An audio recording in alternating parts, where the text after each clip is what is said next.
Bienvenue à tous. Je voudrais remercier la municipalité du Tampon qui nous rejoindra peut-être en fin de conférence. Merci et je passe la parole au professeur Amadou.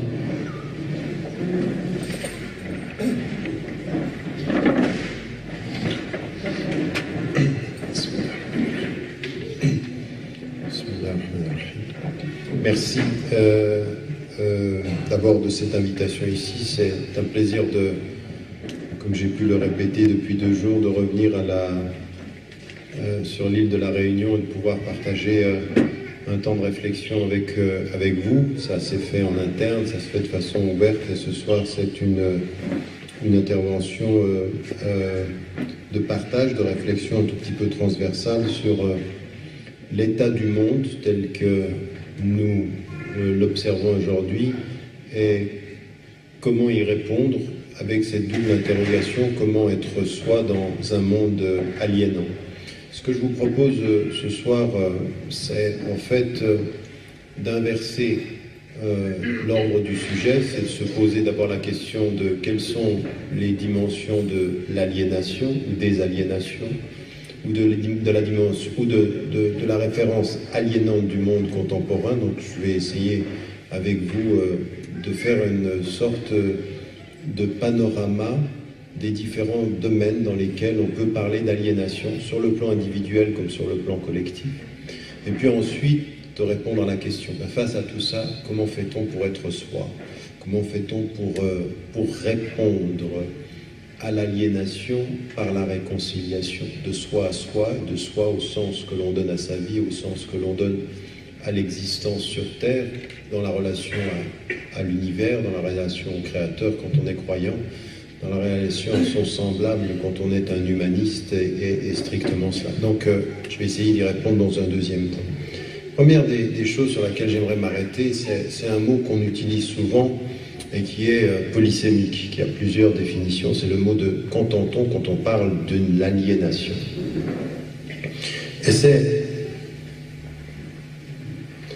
Et c'est important de s'y arrêter parce que dans le concept, dans la notion même d'aliénation, il y a vraiment quelque chose qui se pose à tout ce qui est la quête de sens d'un point de vue philosophique, la quête spirituelle du point de vue...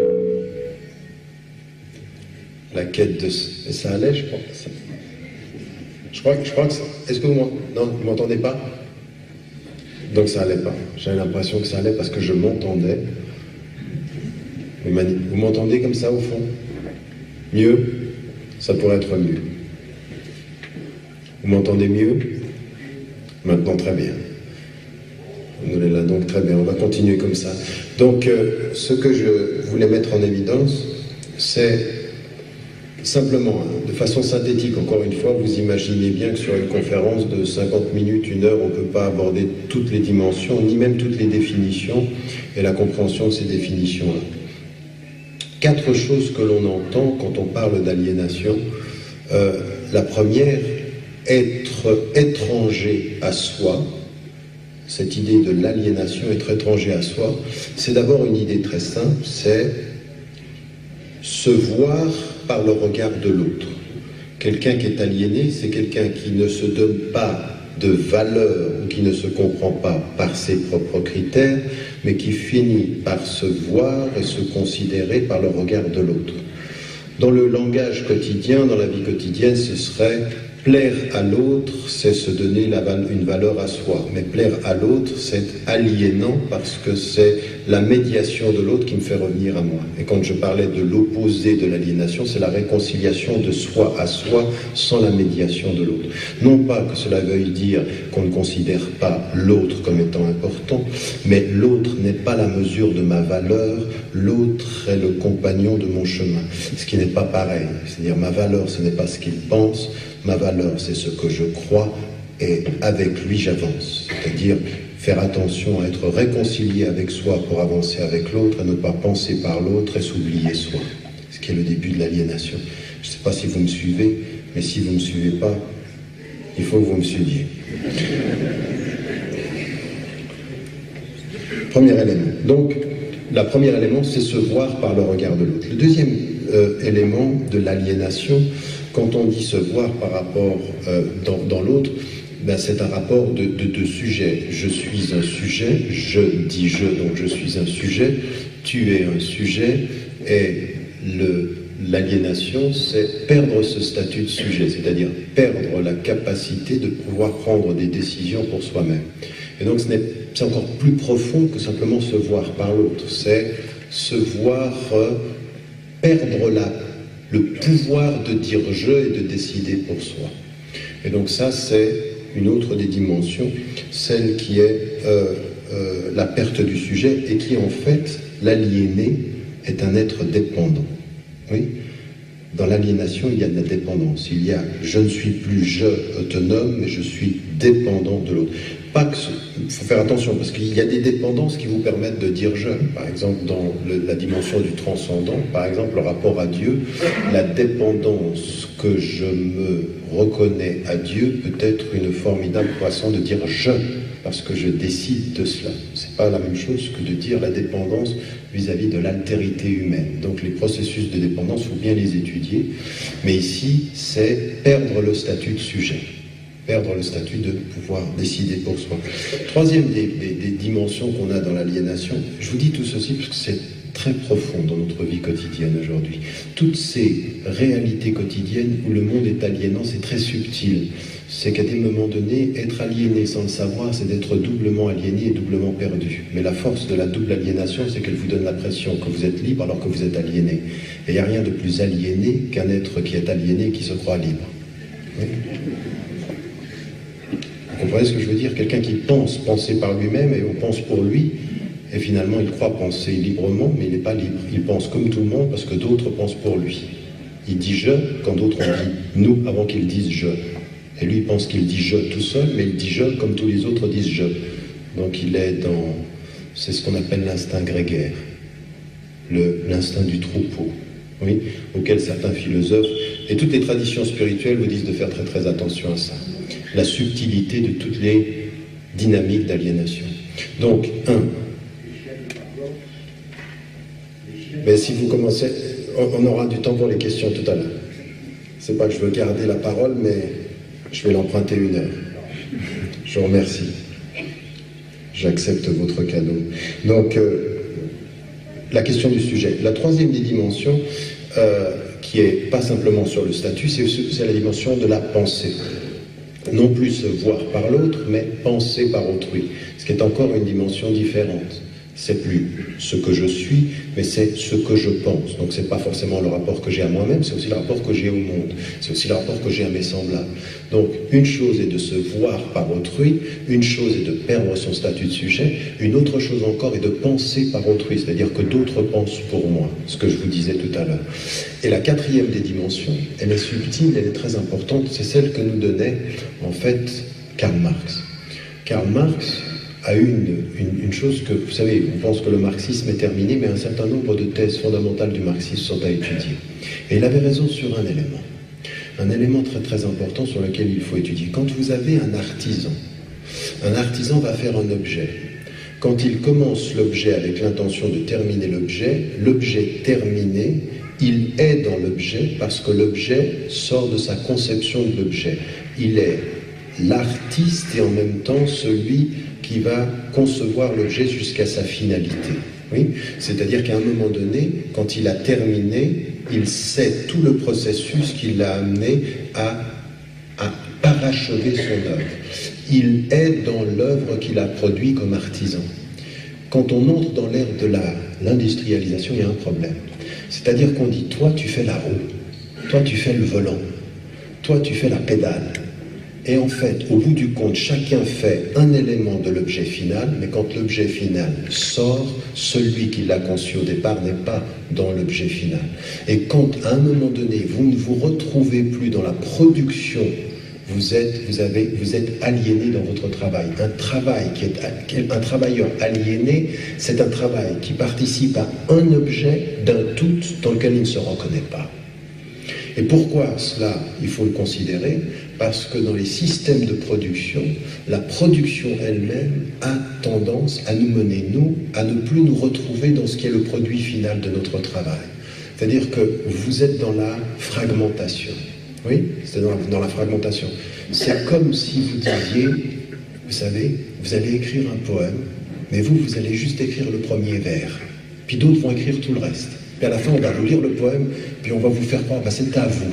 Ben non, pas tellement. Je ne me reconnais pas dans 80% des vers, mais j'ai juste un vers. Ce vers-là, sorti de mon imagination, n'est pas le produit artistique final. C'est vrai dans l'art, mais c'est vrai dans le travail. Quand dans le travail, vous ne vous retrouvez plus à la fin, vous pouvez être aliéné dans le processus. Et c'est ce que disait Karl Marx quand il parlait du travail. Il disait, il faut faire attention, les systèmes de production qui vous font penser que vous êtes le sujet du travail, et finalement, vous êtes autant l'objet que l'objet que vous avez produit. Parce que vous n'êtes que le moyen de sa production. Vous me suivez? Subtil, mais très très profond. C'est-à-dire, qu'est-ce qui fait que vous vous reconnaissez dans votre travail? Qu'est-ce qui fait qu'à un moment donné, votre valeur vous donne une valeur? Votre travail vous donne une valeur. Le travail, ça a une valeur, mais il faut que la valeur du travail, elle vous revienne à vous. Si vous n'avez qu'un élément du travail, que vous ne vous retrouvez dans rien, vous ne pouvez pas aller devant une Porsche et dire « c'est moi la roue ». Oui, j'ai fait la roue. J'ai une roue. On en a besoin, elle est fonctionnelle, elle n'est pas du tout essentielle, au sens de l'essence du travail.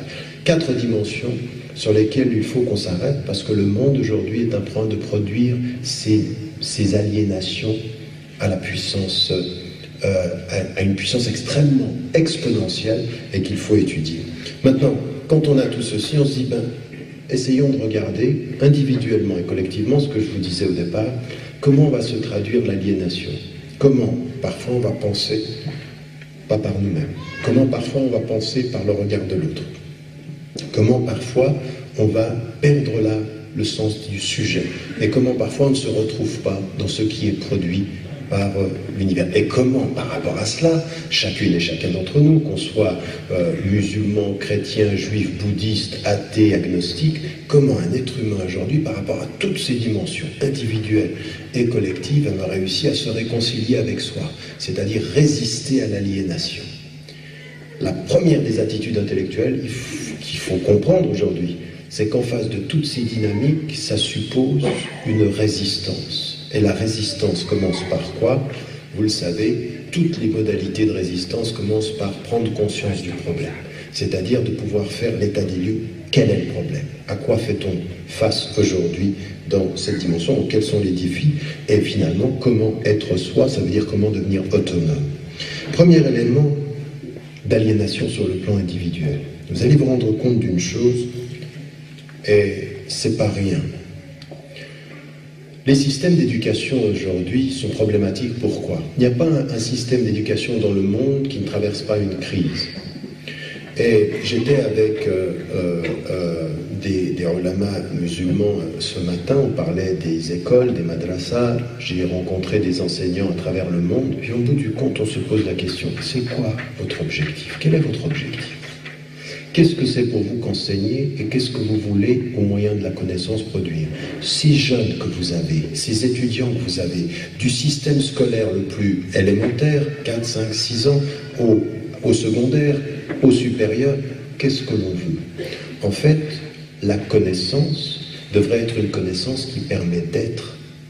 Quand les systèmes scolaires finissent par évaluer et sanctionner le savoir-faire, c'est-à-dire l'efficacité, c'est-à-dire le savoir qui va être celui qui va permettre le plus d'efficacité, ils peuvent vous faire entrer dans la dernière catégorie de l'aliénation. Vous êtes un élément d'un système qui vous dépasse. Vous n'êtes pas dans la connaissance de qui vous devez être, vous êtes dans la connaissance de ce que vous avez à faire. Une école qui produit des citoyens qui doivent savoir quoi faire et pas forcément décider par eux-mêmes. Et quand vous voyez ceci, qu'est-ce que vous devez étudier d'abord? Quelles sont les matières à qui on donne le plus d'importance? Vous allez vous apercevoir que souvent les matières scolaires dans lesquelles on donne le plus d'importance, ce ne sont pas des matières scolaires qui vont être des matières scolaires qui vont célébrer la créativité, célébrer le bien-être, ce sont des matières qui célèbrent l'efficacité. Une des matières qui permet à un être humain de devenir un sujet dans sa vie est la matière historique. Or, vous verrez que tous les systèmes d'éducation sont en train de perdre l'histoire. Quand vous perdez la mémoire, vous perdez la notion de sujet dans l'histoire. La mémoire, d'où on vient. Pas pour s'y enfermer, mais la mémoire, la connaissance de l'histoire. Et donc aujourd'hui, on a des systèmes d'éducation qui sont extrêmement performants, mais qui sont performants et qui nous disent beaucoup plus le savoir-faire que le savoir-être. Savoir-faire par opposition au savoir-être. C'est-à-dire, véritablement, et même ceci, même dans les systèmes, même dans les références religieuses, souvent on dit comment faire la prière, mais pas ce que c'est qu'être dans la prière. Par exemple, dans les systèmes religieux, on peut tomber dans la technicité des choses. Mais moi, ce qui m'intéresse, c'est que nos systèmes scolaires généraux, transversaux, et encore une fois, ici, il n'y a pas à regarder l'Occident comme critique, c'est le monde total, c'est le monde contemporain qui est comme ça. C'est dans les sociétés du Sud la même chose. L'un des grands problèmes des sociétés du Sud, ici à La Réunion, où vous allez à côté en Afrique, c'est que le problème, ce que l'on pense être une réussite, c'est de réussir à être aussi efficace scolairement qu'on l'est dans le Nord. C'est une question d'efficacité. C'est pas une question d'être. C'est pas être avec le monde et savoir être avec le monde, c'est comment on acquiert un savoir-faire pour être aussi efficace. Et quand on l'acquiert, il faut s'émigrer. Vaut mieux aller faire ça en France, vaut mieux aller faire ça dans la métropole, vaut mieux aller faire ça en Europe. Pourquoi? Parce que c'est là qu'on va acquérir plus de savoir-faire. Ça ne veut pas dire qu'on sera mieux être, mais on saura mieux faire. Et vous savez quoi? Le mieux être rapporte rien. Le mieux faire rapporte un salaire. Ça rapporte du travail. Donc on est dans un système où l'école qui devrait être la production d'êtres autonomes, finalement, produit des êtres utiles à la société. L'école qui devrait libérer du système produit des gens qui s'intègrent au système. Alors certains vont dire, ben c'est normal, il faut une école qui va te donner. Pourquoi ça sert? À quoi ça sert d'étudier des choses qui ne vont pas nous apporter un salaire? Toute la question est de savoir, quand le cercle devient vicieux, on n'en sort pas. Et on peut s'aliéner dans ce système-là. Donc un premier élément, c'est la notion même de connaissance. Que sait-on et pourquoi le sait-on? Question qu'on pourrait poser à chacun d'entre vous. Vous avez tous été à l'école. Si vous m'écoutez ici, c'est que vous êtes tous passés par l'école élémentaire, ou l'école primaire, ou l'école secondaire, ou l'université. À partir d'un certain moment, pourquoi savez-vous ce que vous savez et à quoi vous sert le savoir? À penser seul ou à penser efficace? À penser digne ou à penser utile? Et ne me dites pas que vous pensez tous dignes, parce que ça se saurait si c'était le cas. Nous avons tous à des moments une pensée qui est utile, qui est une pensée qui est efficace, et qui se veut efficace parce qu'on a intégré ce que le système scolaire ou ce que la société peut attendre de nous. Bien penser, c'est souvent penser dans l'efficacité que nous impose la société. Et on peut être d'accord ou pas, mais ça finit souvent par être comme ça. C'est pour ça que la notion de mémoire, la mémoire n'apporte rien, mais elle vous fixe dans l'histoire. Savoir d'où on vient, savoir ses origines, c'est savoir où l'on va. C'est cette connaissance de l'histoire, de connaissance. Si on ne veut pas répéter les mêmes erreurs, il faut savoir ce que les êtres humains ont été dans l'histoire. La déficience, le déficit de connaissances historiques est une des graves lacunes de nos systèmes d'enseignement, tous les systèmes confondus, dans les sociétés du Sud comme dans les sociétés du Nord. Et donc aussi, même ces références, savoir ce en quoi on croit ou ce que l'on ne croit pas. Encore une fois, dire je crois ou dire je ne crois pas suppose que l'on sait ce que l'on ne veut pas ou ce que l'on veut. C'est-à-dire qu'aujourd'hui, même quand on refuse un système religieux ou une spiritualité ou autre, tout ceci, on y a le droit. Toute personne a le droit de dire je n'y crois pas. Ce qui est important, c'est de dire je ne crois pas en connaissance de cause. Dire je ne crois pas en étant ignorant de ce que l'on ne croit pas, c'est pas une liberté, c'est une prison déjà. Donc les systèmes qui consistent dans nos sociétés plurielles. Aujourd'hui, par exemple, ici à La Réunion, votre société, en l'espace de 20 ans, elle a changé. C'est une société qui devient de plus en plus plurielle. Vous avez des gens qui viennent des Comores, vous avez des gens qui viennent d'Europe, c'est une société qui est de plus en plus pluraliste, de plus en plus pluriel et pluraliste. quand on vit ensemble par rapport à ça, il faut s'équiper dans la connaissance. Être assis ici un lundi soir en disant que vous êtes des êtres ouverts d'esprit, ça c'est facile. C'est pas ça l'ouverture d'esprit. L'ouverture d'esprit, c'est pas d'être assis l'esprit ouvert, c'est de vivre l'esprit ouvert, c'est de confronter l'esprit ouvert, c'est d'interagir l'esprit ouvert. C'est ça, c'est dans les difficultés l'esprit ouvert. C'est pas être assis comme ceci l'esprit ouvert. Ça c'est facile. Ça c'est l'ouverture des paresseux, l'ouverture des nantis. Oui. Quand les nantis se permettent de dire non, on n'est pas raciste, et puis qui regardent ceux qui sont en train de vivre dans leurs difficultés, on dit que ceux-là c'était raciste. Oui, parce que ceux qui sont sur le terrain de l'emploi et qui n'ont pas de travail, et qui voient d'autres qui n'ont pas de travail, et qui se disent mais celui qui est là, qui est un étranger, qui a plus de travail que moi, et comment ça se fait? Lui, il développe un raciste de pauvre. C'est-à-dire qu'il voit ce qui lui manque et voit ce qu'on donne à d'autres. Il n'est pas beaucoup plus raciste dans l'essence que quelqu'un qui pourrait être riche mais qui ne l'est pas. Raison pour laquelle, par exemple, dans les systèmes éducatifs, dans les universités, souvent on pense que le degré de racisme est moins important que dans les classes populaires. Mais c'est parce qu'ils ne sont pas confrontés à la même chose. Ils ne sont pas confrontés au travail, ils ne sont pas confrontés à la vie dure, ils ne sont pas confrontés au fait qu'on n'a pas d'argent, et qu'à un moment donné, quand on n'a pas d'argent et puis qu'on voit que d'autres l'ont, eh ben, à un moment donné, nos manques produisent notre agressivité. Mais il ne faut pas que l'antiracisme ce soit l'appel des nantis. Ça doit être un vrai travail social.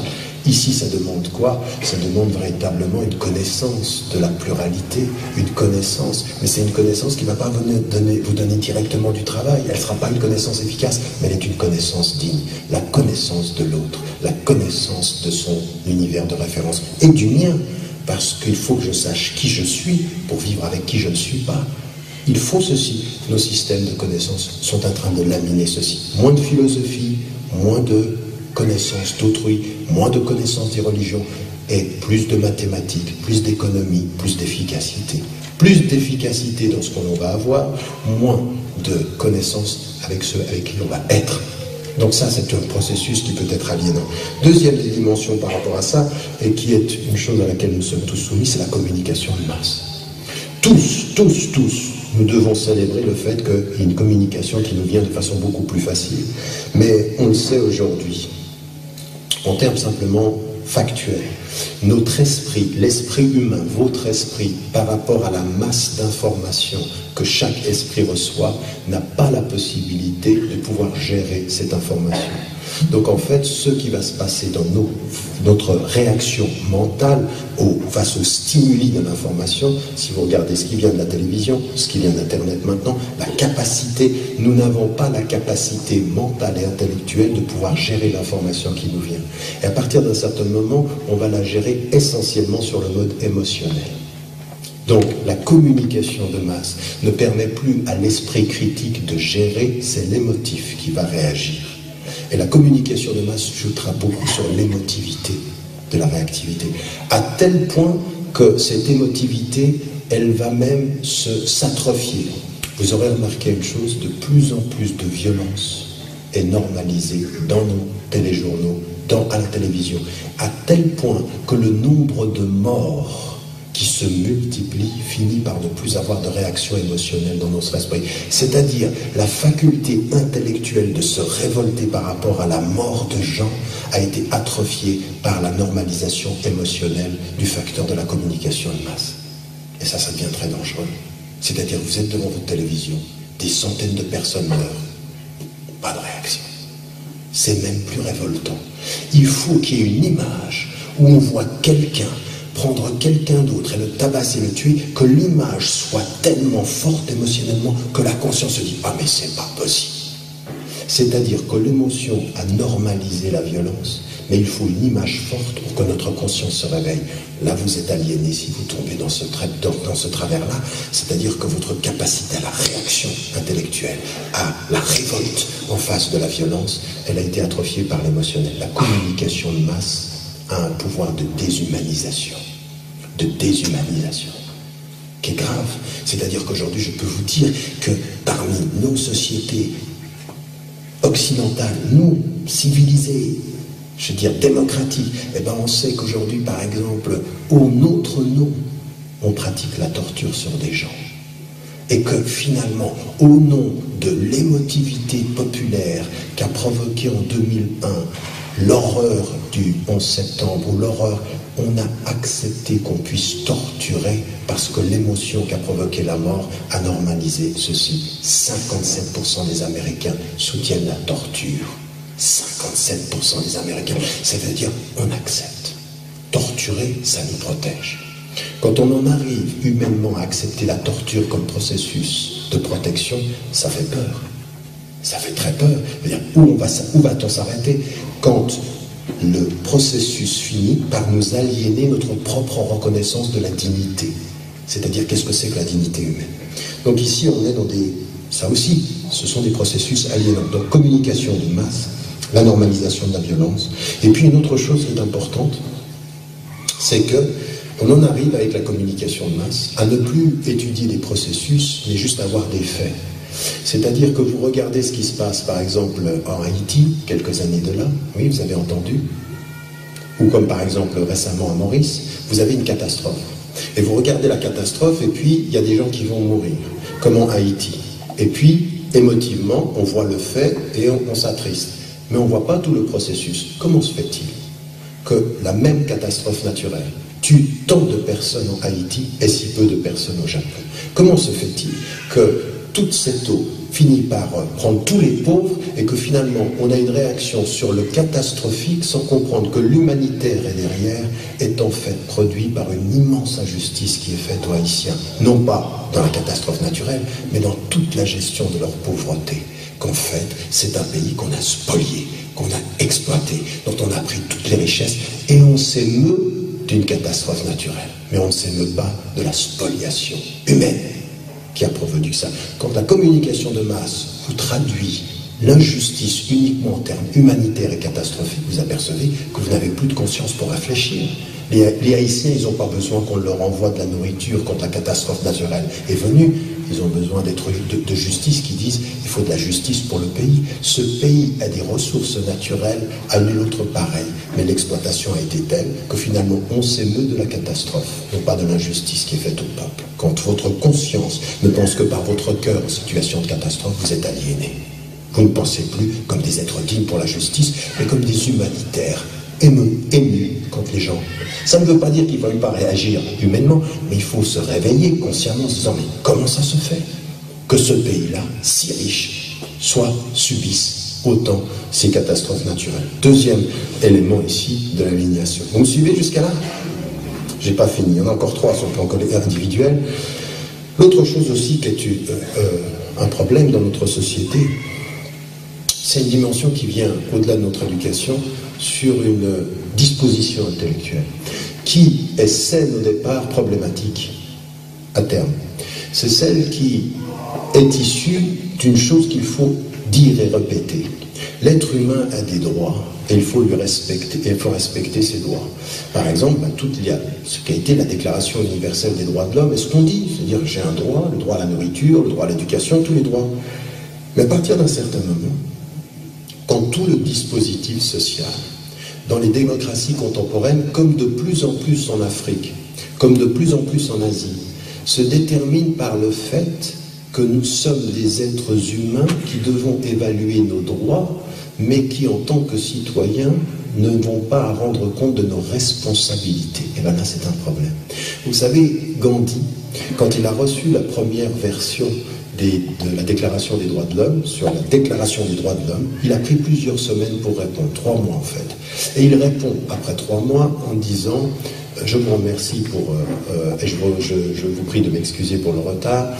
Je me souviens de cette parole de ma maman qui disait que à tout droit donné à l'être humain, il faut que celui-ci reconnaisse ses devoirs. » Et nous sommes dans une culture aujourd'hui qui est beaucoup basée sur je revendique mes droits, mais quant à ma citoyenneté ou quant à mon statut d'être humain, j'en oublie mes responsabilités. Et ça, c'est une aliénation. La conscience, elle n'est pas simplement une conscience des droits. Il faut avoir une conscience des droits, mais mariée à une conscience des responsabilités humaines. Ce que je vous disais, par exemple, par rapport aux Haïtiens, ou par rapport au Sud, ou par rapport à n'importe quelle société, une conscience qui sait dire son droit, mais qui n'oublie pas sa responsabilité, c'est-à-dire un citoyen, non pas qui se bat uniquement pour ses droits, mais qui comprend qu'il a une responsabilité vis-à-vis de la collectivité.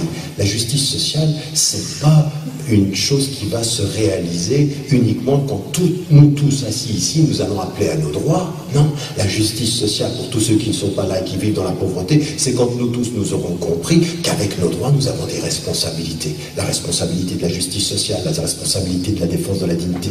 Qu'est-ce qui nous est dit aujourd'hui par nos systèmes scolaires, par rapport à nos parents, par rapport à nos sociétés, sur cette culture de la responsabilité, et non pas une chose qui est en train de nous aliéner tous.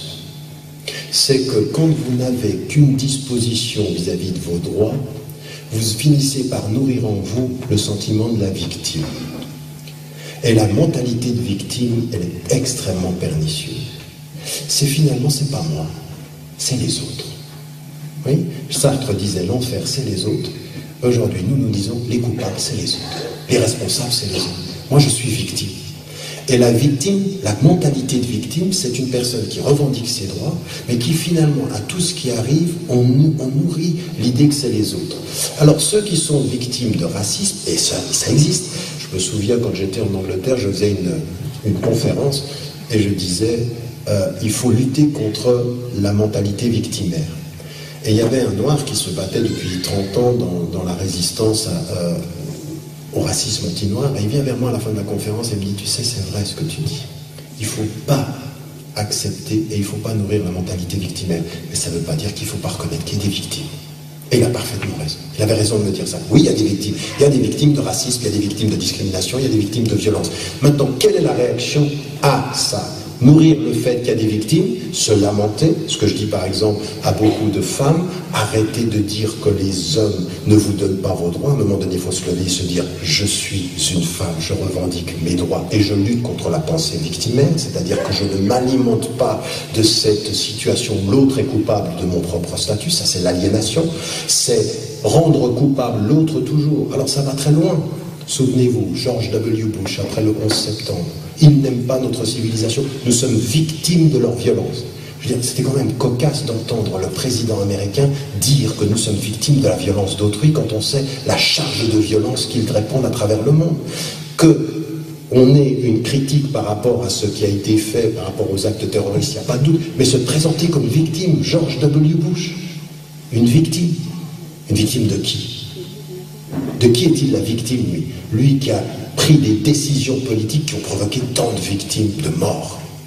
Oui, et puis ensuite d'entendre Madeleine Albright en disant la politique de George W. Bush a été une politique suicidaire, elle qui a soutenu avec le président qu'on célèbre aujourd'hui, Bill Clinton, le boycott de tous les Irakiens qui a produit 500 000 morts, dont la majorité des femmes et des enfants et des innocents. Le boycott n'a pas été une guerre, mais il a été une guerre silencieuse, la mort silencieuse. Ça n'a pas fait la une des journaux, ce n'était pas des avions qui bombardaient, mais ça a été un boycott qui a affamé un peuple.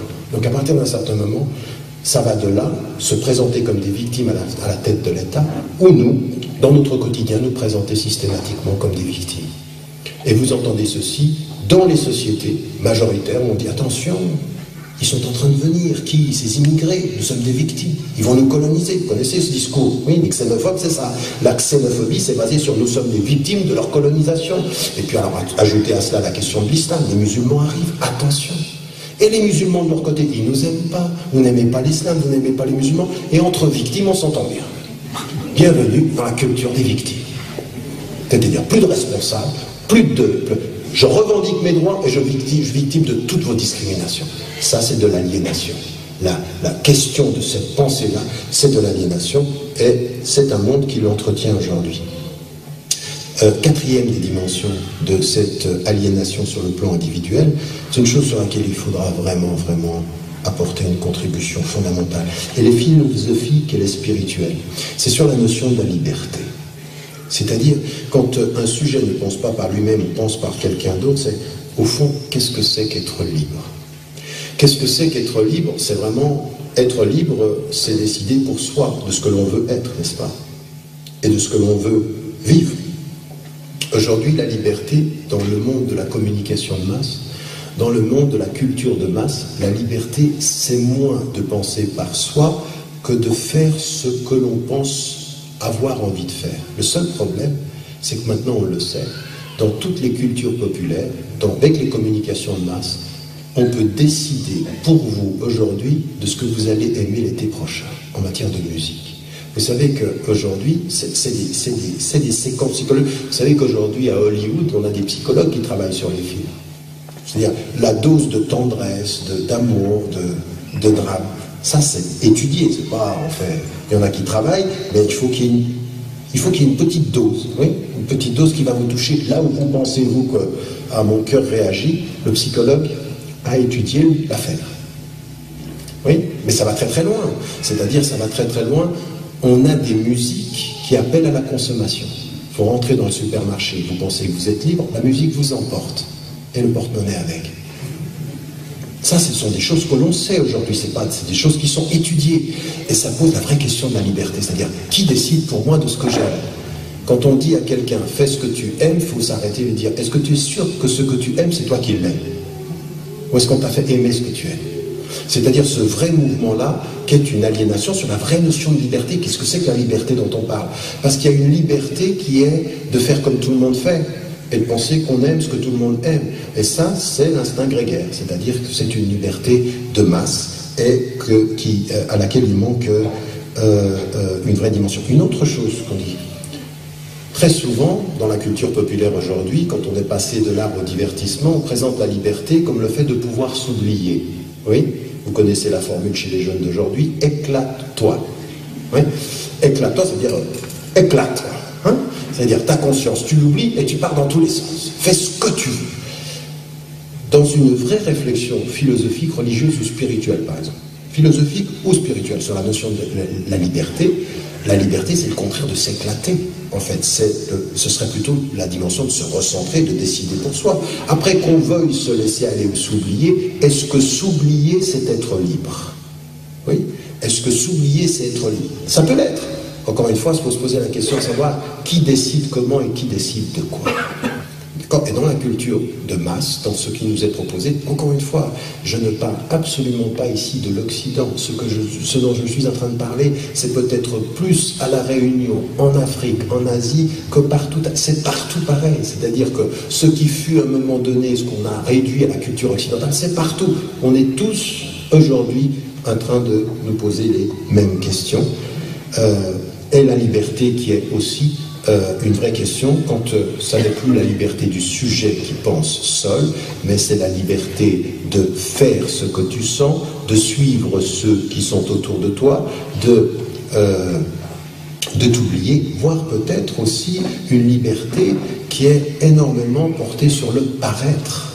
C'est pas une liberté d'être, ça peut être une liberté de paraître, raison pour laquelle vous avez beaucoup de réflexions aujourd'hui dans nos sociétés plurielles sur la visibilité, c'est-à-dire des visibilités qu'on accepte, des visibilités qu'on accepte moins. C'est moins sur la réflexion fondamentale sur la liberté d'être. Et cela, de ce point de vue-là, toute liberté qui se définit par l'externalité ou par l'extérieur est problématique.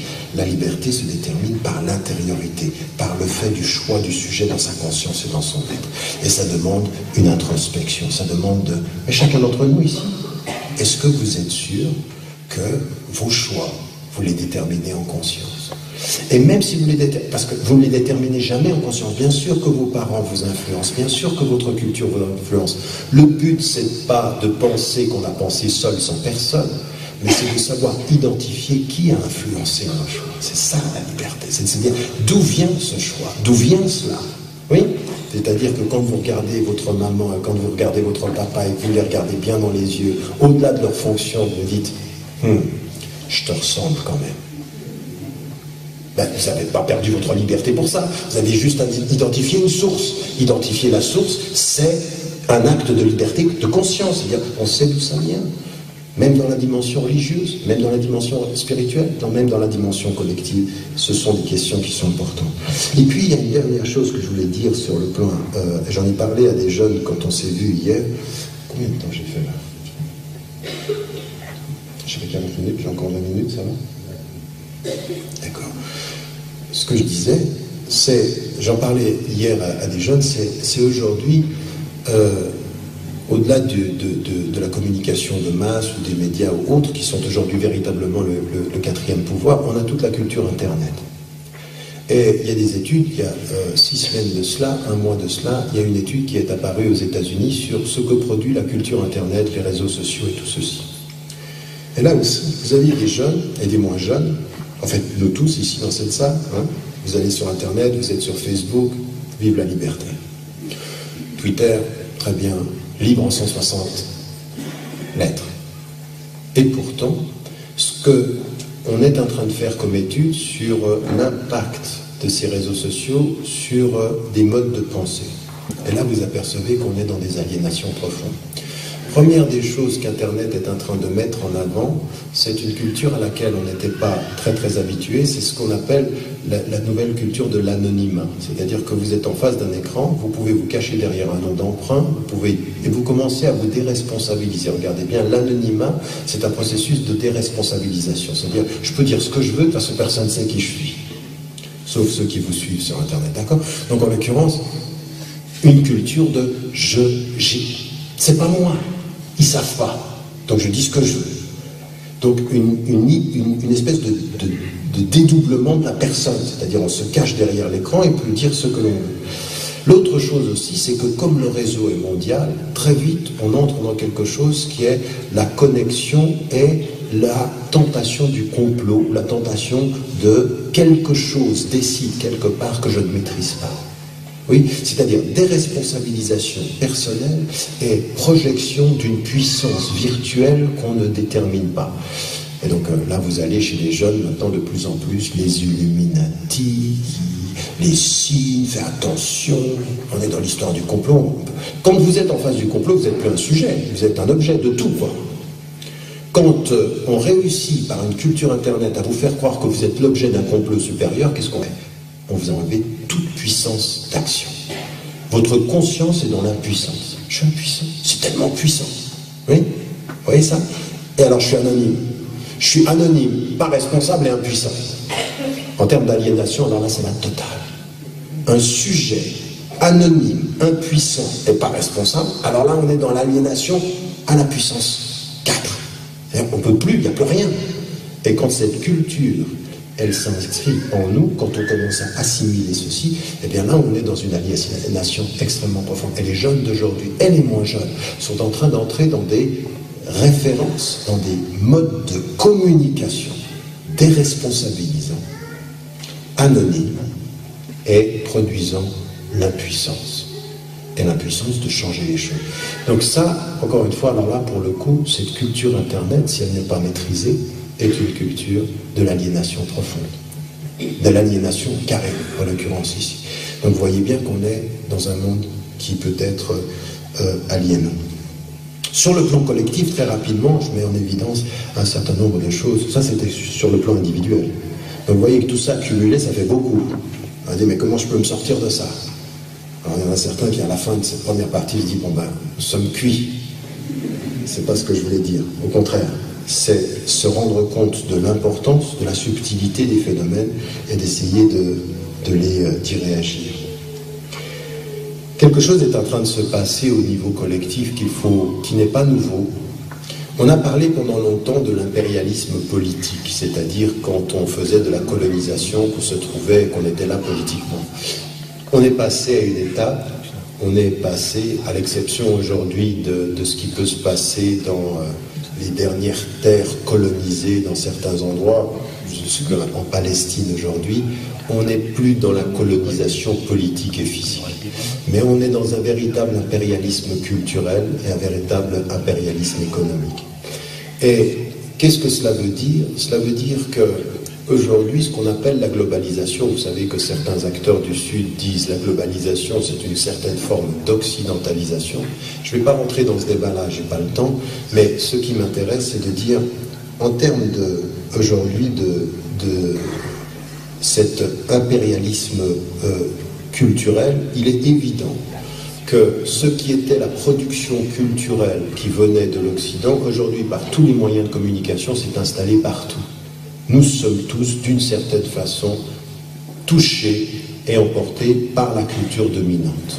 Et la culture dominante, elle n'est pas simplement occidentale au sens strict. Vous avez même vu des civilisations qui l'ont intégrée.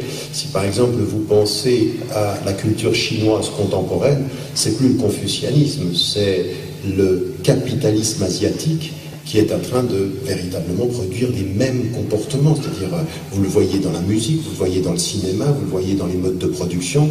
On est maintenant partout emporté par ce mouvement-là. Et donc, on est dans une sorte d'impérialisme culturel dont le centre est nulle part et la propagation partout. Pour utiliser la formule revue de Pascal. Donc, on est ici dans quelque chose auquel on doit faire face.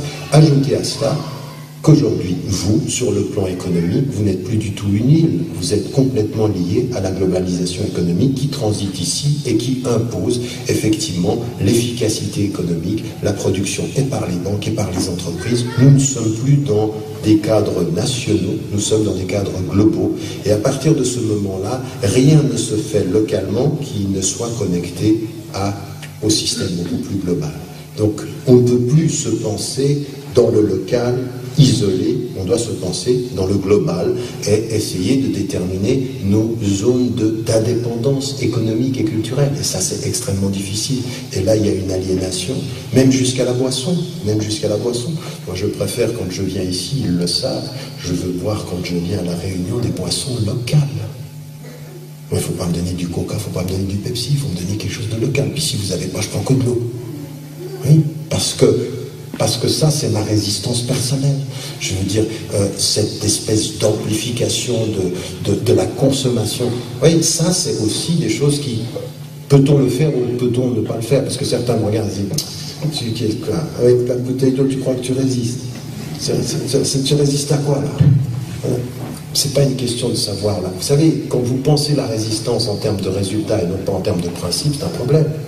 La résistance, elle est principielle, elle n'est pas en termes de résultats, évidemment. C'est pas en buvant de l'eau que je vais être en faillite Coca-Cola. Par contre, ma conscience, elle est debout. Vous voyez ce que je veux dire? C'est une question de conscience, une question de je me fiche du résultat, de ce qu'ils gagnent, de ce qu'ils ne me battent pas, mais ils ne me gagneront pas, moi. Moi, ils vont me perdre. Oui, et s'ils me perdent, je me gagne. Vous me suivez? Et si je me gagne, je me réconcilie. Et si je me réconcilie, je suis un tout petit peu moins aliéné. Parce que dire Bismillah et boire du coca, moi, ça me gêne. Vous me suivez? Ouais. Deuxième élément sur quoi. Donc ça, c'est pour... c'est un message implicite aux musulmans. Mais dire n'importe quoi, même pour ceux qui ne sont pas musulmans, dire ouais, je suis libre, je bois Coca-Cola, quand on voit... Je dis, franchement, quand vous voyez les publicités, je ne veux pas en rajouter. Mais c'est un mode de vie, quoi. On vous dit, c'est un mode de vie. Sois libre, sois bien. Bois Coca. Et ça, je ne sais pas, moi, ça, j'appelle ça... Je ne vais pas donner de nom. Bref, deuxième élément, qui est important aussi, qu'on perçoit au niveau collectif, c'est que vous savez, souvenez-vous, les plus âgés d'entre vous, il fut un temps où le débat politique était un débat d'idées et d'idéologie. On savait plus ou moins ce que ça voulait dire venir de la droite ou venir de la gauche. L'idéologie, l'idée, la vision de justice du rapport à l'État. Là, maintenant, on a un nivellement. Et on s'aperçoit que ce qui différencie souvent, ce ne sont pas des idéologies qui sont basées sur des idées, ce sont des idéologies qui sont basées sur des émotions, sur de l'émotionnel. Voici venir le temps de la politique émotionnelle. On ne vous fait pas penser ou prendre des positions politiques par vos idées, mais par l'émotivité. Ce que je disais par la communication de masse, maintenant se reproduit sur des masses. C'est-à-dire qu'un élément émotionnel, mais c'est grave, parce qu'à un moment donné, un élément, un acte violent, une situation peut renverser le pouvoir est renversé, l'ordre du gouvernement, et on s'aperçoit que dans cette politique émotionnelle, on est, nous citoyens, on voit nos droits diminuer, on voit nos droits être emportés par des discours qui font dans l'émotif et qui ne font pas dans le constructif, qui ne font pas dans le rationnel. Et c'est le troisième élément ici de l'aliénation potentielle et collective, c'est l'installation partout des populismes. Et les populismes, c'est jouer sur l'émotivité populaire, non pas sur la conscience des êtres. Et l'émotivité populaire, le populisme, c'est quatre critères que vous voyez toujours chez les populistes. Et vous le savez, les populistes, ça peut être des populistes politiques, ça peut être des populistes religieux, ça peut être des populistes de tout type. On a du populisme religieux dans les sociétés majoritairement musulmanes. Maintenant, on a des gens qui utilisent le référent religieux de façon complètement populiste. Et on l'a ici sur le plan complètement émotionnel. On a l'extrême droite est populiste. Elle est moins dans l'extrême droite qu'elle ne fut avant, mais elle a réussi à répondre partout des thèses populistes. 4 facteurs, la pensée binaire, eux contre nous. Et nous, c'est toujours soit l'étranger, soit celui qui n'est pas complètement comme nous, celui qui est comme nous, mais dont le nous est suspect. Soit par la couleur, soit par l'origine. Oui, vous savez, on est tous réunionnais, mais, faites attention au mais. Le mais, c'est toujours le début de la catastrophe. Oui, oui, vous savez, ça c'est des processus de communication. Faites toujours attention par ceux qui commencent par vous dire, ça s'appelle l'art de l'agrément chez Blaise Pascal. Elle dit, tu sais, c'est bien ce que tu dis. Vraiment bien ce que tu dis. Mais, et là, vous en prenez pour votre grade, d'accord? Donc, toi, je t'aime bien. Toi, le noir. Mais, eux, oui? Quand on vous dit vous, oui, mais tous les autres, non. Ça, c'est le racisme exemplaire. C'est comme ça qu'on construit des racismes ordinaires. Le populisme construit sa vision sur le mode binaire. Eux contre nous. Deuxième élément, réponse simpliste à questions complexes. Le chômage, la difficulté, la violence. Eux, c'est eux les coupables. C'est ces immigrés. Ce sont ceux qui viennent d'arriver. Vous voyez, c'est toujours une réponse simpliste. Mais ça, c'est pas nouveau. On l'a dans toutes les immigrations.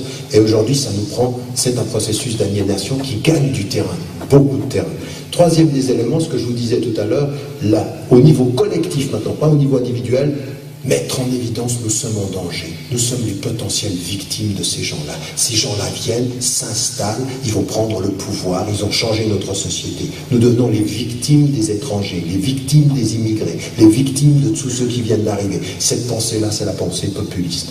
Pensée binaire, pensée simpliste, pensée qui stigmatise l'autre, et puis, bien évidemment, tout ça empaqueté dans un registre émotionnel. Et le registre émotionnel, qu'est-ce que c'est? C'est toujours fondé, vous allez vous en rendre compte dans le discours politique, c'est toujours l'anecdote. On a un problème avec ces gens-là. D'ailleurs, je connais une personne, et on vous dit une anecdote. Et on travaille sur l'émotivité de l'anecdote pour généraliser sur tout le monde. Ça s'appelle comment ça? Quand vous avez pris une personne et que vous avez généralisé à toute la communauté de couleur, ou de religion, ou d'origine, eh bien ça s'appelle du racisme. C'est, je connais une personne, ça s'est passé comme ça.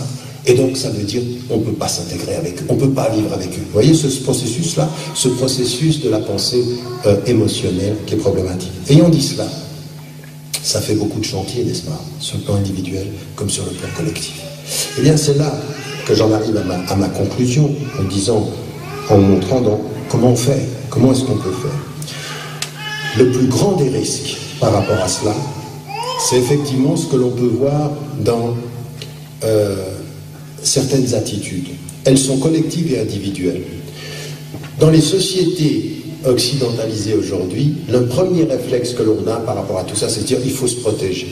Et souvent, on pense qu'il faut se protéger, c'est soit en devenant très fermé, c'est-à-dire on devient identitaire, nous, c'est ma. Vous verrez dans le monde global, souvent des gens disent c'est ma région, ma nationalité, c'est nous, on peut en arriver à cela. Où on en arrive, ça c'est l'attitude religieuse que l'on voit sur le plan vraiment très littéraliste, très légaliste. Hein, vous savez, quand tout ça s'est permis, la seule chose qu'il faut dire, c'est par exemple dans le langage des musulmans, il faut boucler, on est en danger. La pensée de la victime qui se crispe et qui ferme tout. Fermer les lois, plus de lois restrictives. Regardez partout ce qui est en train d'arriver, partout dans toutes les sociétés, plus de lois restrictives, plus de lois qui excluent, non pas des lois qui ouvrent et incluent, mais des lois qui excluent, qui disent qui est nous versus vous. Nous, on ferme. Dans la pensée religieuse, la même chose. Des pensées qui vont se fermer non pas sur le sens, mais sur la limite. Pourquoi? Parce que la pensée assiégée est une pensée qui légalise ou qui boucle par la forme. Elle devient formaliste, elle devient technicienne. Et ça, c'est ça le danger. Cette pensée qu'on se réconcilie avec soi par plus d'interdits ou plus de lois, ou plus de restrictions. Ça, c'est pas une pensée affirmée, c'est une pensée assiégée. Et l'aliéné est doublement aliéné, parce qu'il ne résiste pas par le sens, il résiste par la forme. Et ça, dans la pensée musulmane contemporaine, la pensée juive contemporaine, la pensée chrétienne contemporaine, jusqu'à la pensée bouddhiste aujourd'hui, on voit ceci. Dans la pensée athée ou dans la pensée agnostique, on voit les mêmes processus. Pensée assiégée, risque d'aliénation, bouclée par la loi, bouclée par la forme, bouclée par la limite. On répond par la forme à des vraies questions de fond. Et ça, on se perd parce que la forme, jamais ne protège du fond. Jamais ne règle la question du fond. C'est-à-dire que c'est pas parce que avec le corps vous priez que votre cœur est en paix. C'est pas parce que avec l'esprit vous êtes en méditation que vous avez trouvé la paix intérieure uniquement si vous êtes dans la résistance à des limites. Les choses sont beaucoup plus profondes. Et même dans les questionnements philosophiques, c'est la même chose. Comment on fait donc pour se réconcilier avec soi? Alors 3, 4, 5 pistes simplement comme éléments sur lesquels je pense qu'il faut véritablement insister. Et c'est vrai, je l'insiste parce que même en partant, parce qu'il ne faut pas que je donne l'impression que j'ai une réponse universaliste à partir de tout. Moi, je viens d'une tradition religieuse, d'une tradition philosophique. Je parle de quelque part. Mais je sais que de là où je parle, je vais rencontrer toutes les autres traditions, agnostiques, athées, bouddhistes, hindous, juives, chrétiennes. On a le même défi fondamental. Parce que cette aliénation-là, elle nous touche tous égalitairement. On est tous en face des mêmes processus. Donc comment est-ce qu'on fait par rapport à cela? Eh bien, dans chacune des traditions, parce que l'universalisme, c'est pas de se poser au centre en se disant j'ai l'universalité, non. L'universalisme, c'est savoir qu'on a plusieurs chemins qui mènent au même espace universaliste. L'universalité ne peut être qu'une universalité partagée. C'est ce qu'on partage, l'universel. C'est pas ce qu'on peut être possède. C'est pas un monopole, l'universel. L'universel n'est que partagé. Il accepte la diversité des chemins qui viennent au même champ du même questionnement. Première des choses qui doit permettre, de ce point de vue-là, la dimension de la résistance à l'aliénation, c'est la connaissance. Et là, c'est un vrai problème d'éducation, parce que cette connaissance-là, elle est une connaissance non pas formaliste, non pas de limites qui résistent, mais la connaissance dans la compréhension. Et c'est ce que je disais, vous savez, dans un livre qui s'appelle « L'autre en nous », je disais qu'il fallait réconcilier nos enfants avec 4 disciplines. L'histoire des religions, la philosophie et l'art. Parce que l'art, c'est la meilleure résistance au divertissement aliénant. Vous savez, ce divertissement qui te dit « éclate-toi, oublie-toi », l'art ne dit pas ça. L'art ne dit pas, l'art c'est l'imaginaire qui se réconcilie. C'est un art d'élévation. Ça ne doit pas être un art de destruction et d'oubli et d'éclatement. Et ça, dans la pensée, même musulmane, il faut qu'on dise ceci, la connaissance, c'est comprendre. Il ne peut y avoir aujourd'hui de résistance au phénomène d'aliénation que dans la compréhension, que la connaissance se fonde dans la compréhension. Comprendre ce que l'on sait, pour être, non pas pour être efficace, c'est-à-dire développer la dignité de la connaissance, la dignité de la conscience, savoir et comprendre.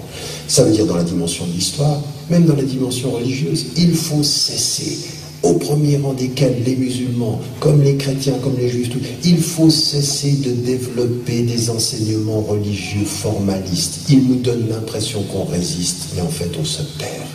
Parce qu'on ne répond pas aux questions fondamentales. Il faut comprendre pourquoi on jeûne, comprendre pourquoi l'on prie, comprendre pourquoi l'on médite, pour comprendre pourquoi l'on pense, comprendre ce que l'on veut être avec la pensée, c'est-à-dire une vraie connaissance qui donne sens.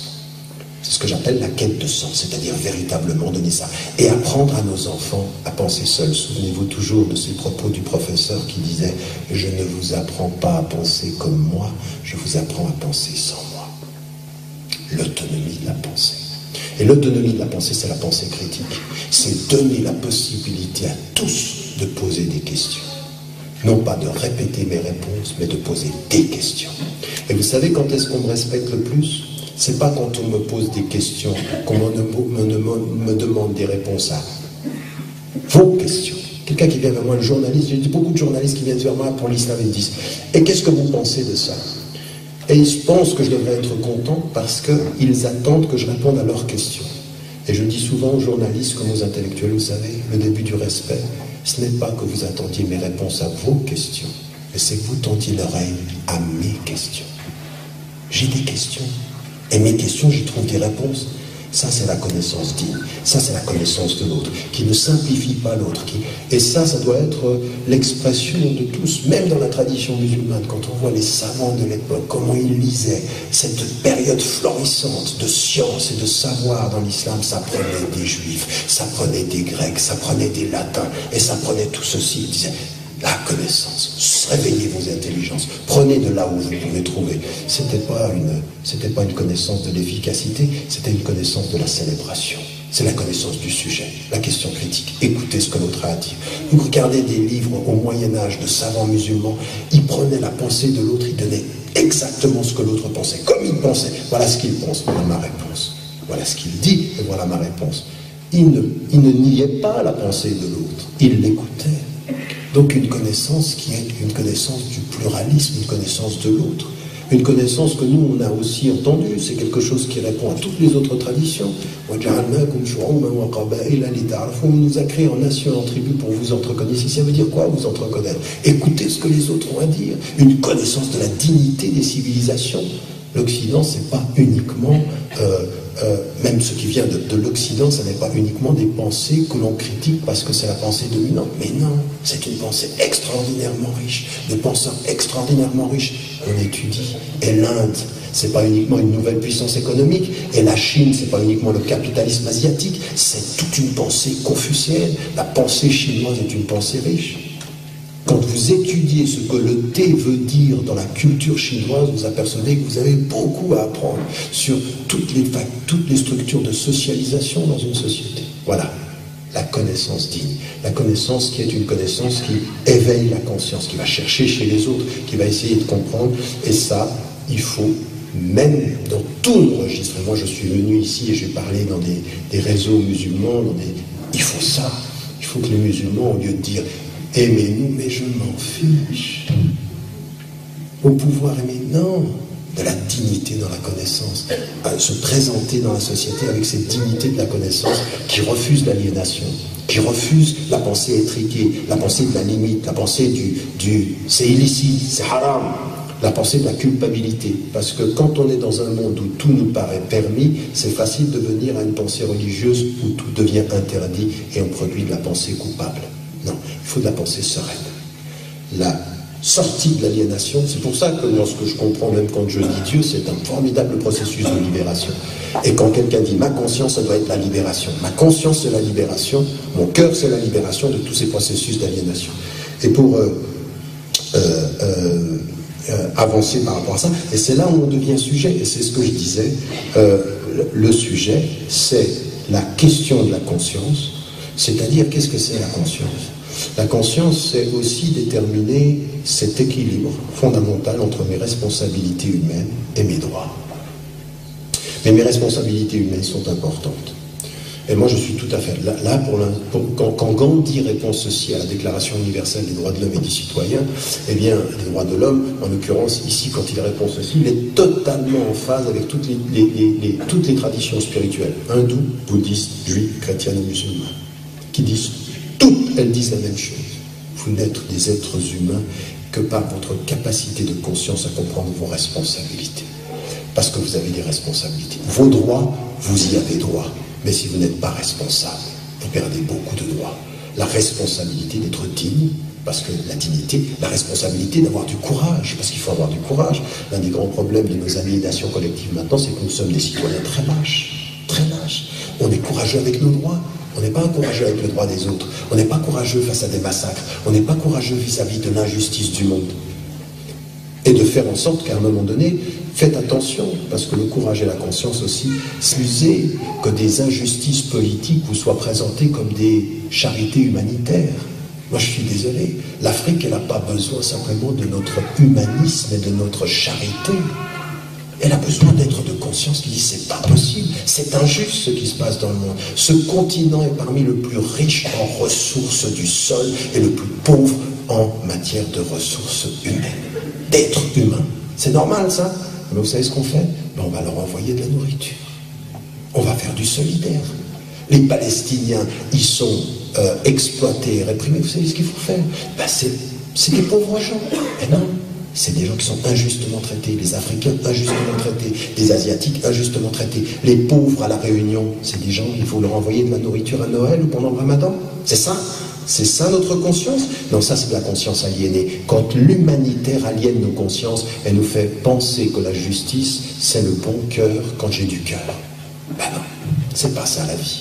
C'est pas ça leur dignité. Leur dignité c'est debout, dans la justice. Ça, c'est l'opposition à l'aliénation. Refuser qu'on fasse de l'injustice structurelle un humanitaire ponctuel. Oui. Soit, montre ta solidarité. Allez, envoie un peu de pain, envoie un peu d'argent, libère ta conscience à Noël. Et nous, on fait la même chose, parce que certains disent, oui, ils font ça à Noël, les chrétiens. Nous, on fait la même chose pendant le Ramadan. Nous, on a fait du Ramadan un moment où notre générosité s'ouvre. C'est bien. Mais le mois du Ramadan, comme Noël, ça devrait être un moment pour nous éduquer pour les 11 mois qui suivent. Non pas une parenthèse et puis on oublie tout pendant 11 mois, si vous voyez ce que je veux dire. Donc ici, on est dans ce registre-là, et pour terminer, 2 points sur lesquels je vais insister, et je m'arrête, je vous le promets, c'est sur la question de la liberté. Là aussi, avec cette conscience et cette responsabilité, poser les vraies questions de la liberté. Qu'est-ce que c'est qu'être libre? Et ça commence avec nos enfants, ça commence dans nos programmes scolaires, ça commence dans nos associations, dans nos familles. Comment mesurez-vous la liberté de vos enfants? Comment permettez-vous à vos enfants d'être autonomes? Comment vous permettez-vous à vous d'être libre, de penser en conscience? Est-ce que vos choix sont vos choix? Et vous savez, Rousseau et Kant disent des choses qu'on retrouve aussi dans toutes les spiritualités. Qu'on retrouve, et j'en parle beaucoup aux musulmans quand je parle de ceci. Je dis attention, faites très attention. Toute personne qui vous dit que vous êtes libre sans discipline est une personne qui vous ment. La liberté, c'est pas se laisser aller. La liberté, c'est se maîtriser et décider à partir de sa maîtrise. C'est exactement comme l'artiste. Quand vous voyez un pianiste qui improvise, vous pensez qu'il improvise avec beaucoup de facilité. Vous ne comprenez pas son improvisation si vous ne savez pas qu'il a travaillé toute la technique pour pouvoir se libérer et pour devenir libre de sa musicalité. L'improvisation suppose une énorme technique. Quand vous voyez le Dalai Lama qui se lève tous les jours à 4 heures du matin et qui récite ses textes avec une discipline et qui vient pendant la journée vous sourire, vous comprenez ce que c'est que la liberté aussi.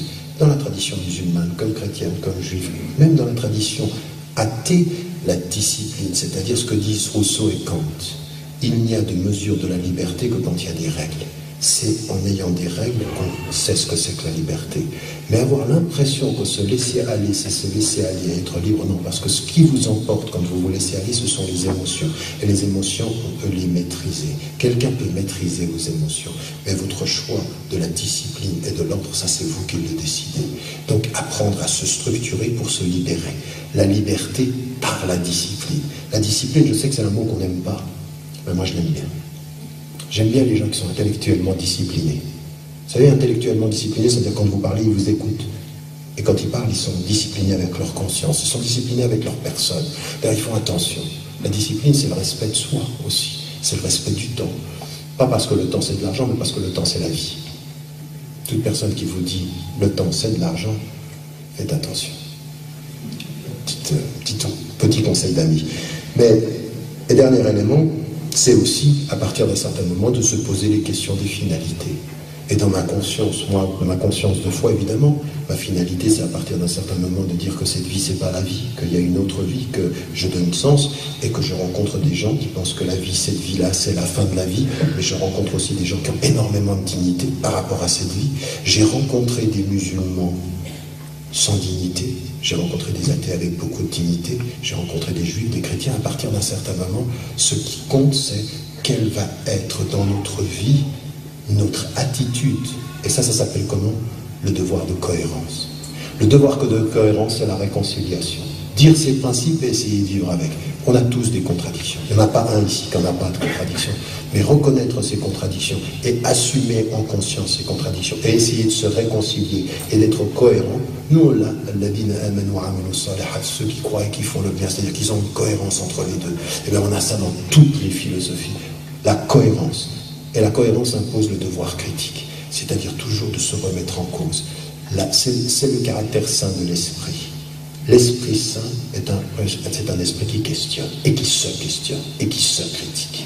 Et parce qu'il se critique, il a une chose qui est importante. Aujourd'hui, l'une des dimensions les plus fortes de la résistance à l'aliénation, c'est le questionnement intellectuel qui mène à l'humilité.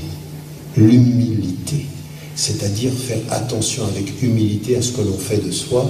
Ça, c'est essayer d'être fondamentalement en lien avec les finalités qu'on donne à sa vie. Ça donne 3 mots. Ça donne la dignité humaine, ça donne la responsabilité humaine, et de la dignité humaine avec la responsabilité humaine, c'est célébrer les vraies dimensions de la liberté pour se réconcilier avec soi. Voilà des chemins. J'ai pas dit que ce serait facile. Ça n'est pas facile. C'est pas un élément qu'on peut vivre seul. On peut commencer seul, et on a besoin de l'humanité des hommes. On a besoin de l'interaction. On a besoin d'êtres de conscience qui peuvent comprendre. Beaucoup d'humilité. Et puis il y a une chose, qui est la chose la plus difficile, c'est que dans tout ça, savoir être strict avec soi-même sans être porteur de jugement vis-à-vis d'autrui. Ça aussi c'est difficile. Parce que parfois quand on résiste, on se donne le droit du jugement des autres. À aucun moment vous n'aurez entendu, dans ce que j'ai dit, un jugement sur des gens qui se laissent emporter par le populisme, qui se laissent emporter par le... Parce que on n'en a pas le droit en conscience. La conscience libre s'interdit le jugement des êtres qui peuvent être potentiellement aliénés. C'est pas un jugement que l'on se donne comme droit. Je pense que ça commence par là. Je vous remercie.